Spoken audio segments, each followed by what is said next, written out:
uma vez, em um reino distante, um homem chamado Daniel. Ele era conhecido por sua sabedoria e bondade, sempre ajudando o rei e o povo com seus conselhos inteligentes.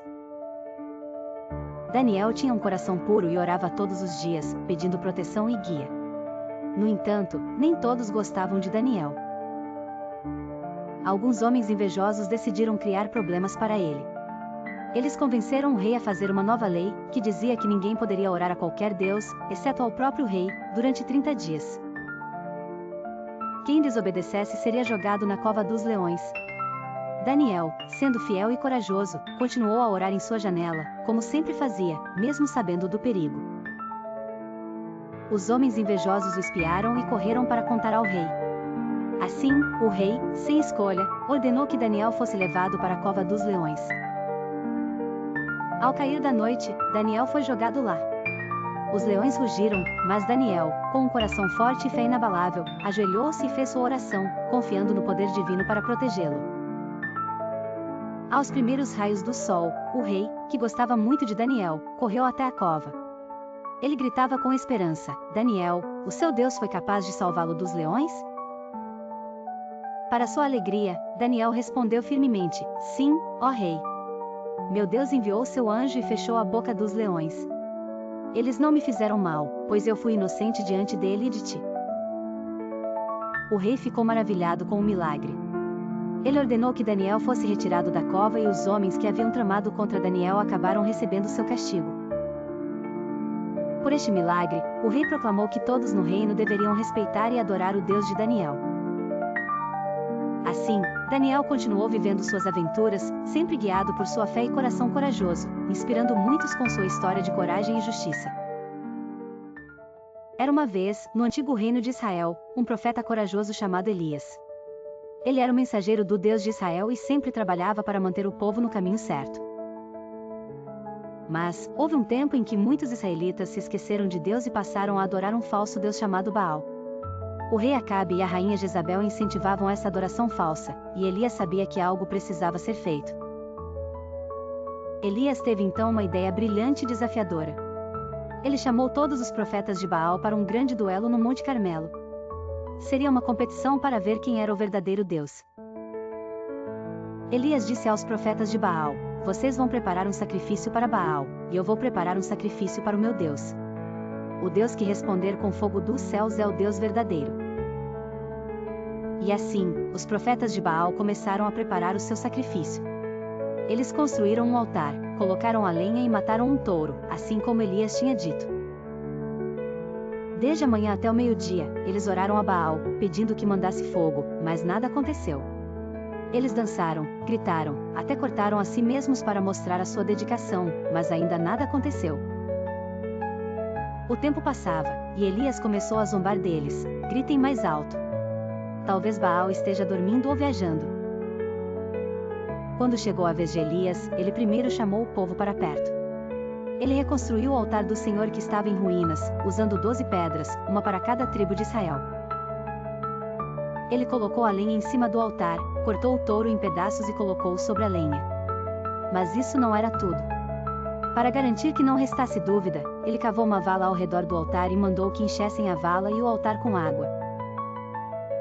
3 vezes eles trouxeram jarros de água, até que tudo estivesse completamente encharcado. Então Elias orou ao Senhor, dizendo: Ó Senhor, Deus de Abraão, de Isaque e de Israel, que hoje se saiba que Tu és Deus em Israel e que eu sou Teu servo e que fiz todas estas coisas por Tua ordem. Responde-me, ó Senhor, responde-me, para que este povo saiba que Tu, ó Senhor, és Deus, e que fazes o coração deles voltar para Ti. De repente, um fogo poderoso caiu do céu e queimou o sacrifício, a lenha, as pedras e até a água na vala. O povo que estava assistindo tudo isso ficou maravilhado e gritou: O Senhor é Deus! O Senhor é Deus! Os profetas de Baal ficaram espantados e sem ação, enquanto Elias capturou todos eles para que fossem punidos.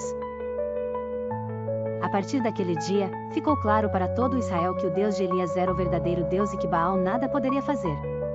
Graças à coragem e fé de Elias, o povo voltou a adorar o verdadeiro Deus, e a terra foi abençoada com paz e prosperidade novamente. Em um reino distante e magnífico, onde torres brilhavam como o sol e os rios cantavam docemente, havia um rei chamado Nabucodonosor. Ele era tão poderoso que suas ordens eram seguidas por todos, e um dia decidiu que todos deveriam adorar uma estátua gigantesca feita de ouro que tinha mandado construir. Sendo obedientes, as pessoas do reino se ajoelhavam perante a estátua sempre que ouviam o som das trombetas. No entanto, havia 3 jovens muito corajosos e fiéis a seu Deus, cujos nomes eram Sadraque, Mesaque e Abed-nego.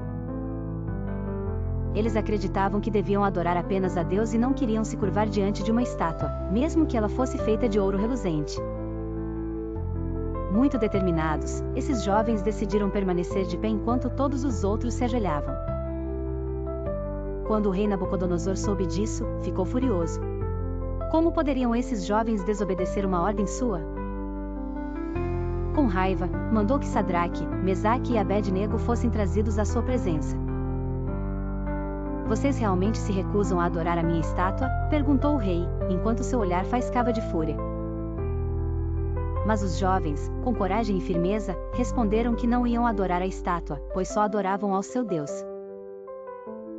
O rei, ainda mais irritado, ordenou que a fornalha fosse aquecida 7 vezes mais do que o normal e que os jovens fossem jogados dentro dela. As chamas subiam altíssimas e o calor era imenso. Todos que estavam ao redor recuaram com medo, mas antes que os jovens fossem lançados dentro da fornalha, eles se olharam com confiança e não demonstraram nenhum sinal de medo. Então, algo maravilhoso aconteceu. Quando Sadraque, Mesaque e Abed-nego foram lançados na fornalha, em vez de serem consumidos pelo fogo, estavam andando tranquilamente no meio das chamas. Não estavam sozinhos. Havia uma figura brilhante, parecendo um anjo, que os acompanhava, protegendo-os. O rei, surpreso e espantado, dizendo: Não foram 3 homens que lançamos atados no fogo? Por que vejo 4 andando livres sem se queimar?